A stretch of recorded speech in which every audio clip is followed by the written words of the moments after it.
Andi, izin bertanya dong Pak, kira-kira di zaman digitalisasi sekarang ini pemasaran tradisional masih relevan untuk dijalankan nggak sih Pak? Ya, saya kira itu pertanyaan yang sangat menarik ya. Karena seolah-olah kita berhadapan kepada dua hal.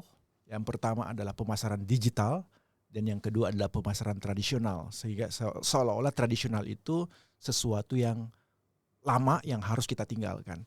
Tapi kalau kita bicara tentang marketing, yang paling penting adalah bagaimana alat yang kita gunakan itu efektif menjangkau target market kita. Jadi ini sebetulnya persoalan alat, satu basisnya digital, satu basisnya konvensional. Ya, pemasaran tradisional itu menggunakan alat-alat atau saluran yang sifatnya konvensional, media cetak, koran, majalah, TV barangkali dan radio. Tetapi saya kira di zaman yang modern saat ini pun alat-alat itu masih relevan untuk kita gunakan. Kalau Anda sebagai marketer misalnya melihat situasi katakanlah seperti Indonesia ini yang terdiri dari ribuan pulau gitu, ya, di mana suatu daerah dengan daerah lain tuh memiliki infrastruktur yang berbeda nih. Ya, satunya mungkin bisa mengakses internet dengan cepat, ya, dengan mudah gitu ya. Mungkin sosial ekonomi masyarakatnya juga mereka rata-rata menggunakan gadget barangkali. Tapi ada wilayah lain yang barangkali infrastruktur internetnya kurang bagus. Sehingga kemudian Anda harus berpikir mana alat yang paling efektif untuk menjangkau mereka.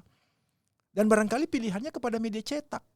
Meskipun kadang-kadang kita mengatakan bahwa menggunakan media cetak, majalah, dan bahkan iklan melalui TV, itu relatif lebih mahal. Tapi itu mungkin adalah konsekuensi logis yang paling relevan untuk dikerjakan dalam rangka itu tadi, untuk menjangkau target konsumen kita.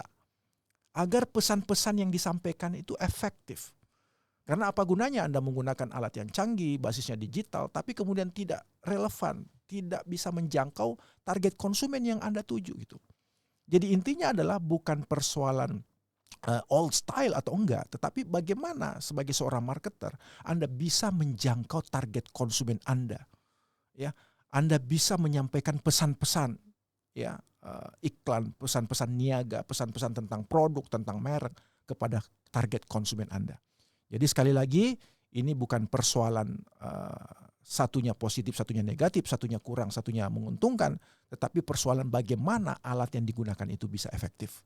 Dengan kata lain, meskipun kita hidup di era yang serba digital saat ini, bukan berarti alat-alat konvensional yang biasa kita sebut sebagai alat yang digunakan dalam pemasaran tradisional itu kemudian serta-merta kita tinggalkan.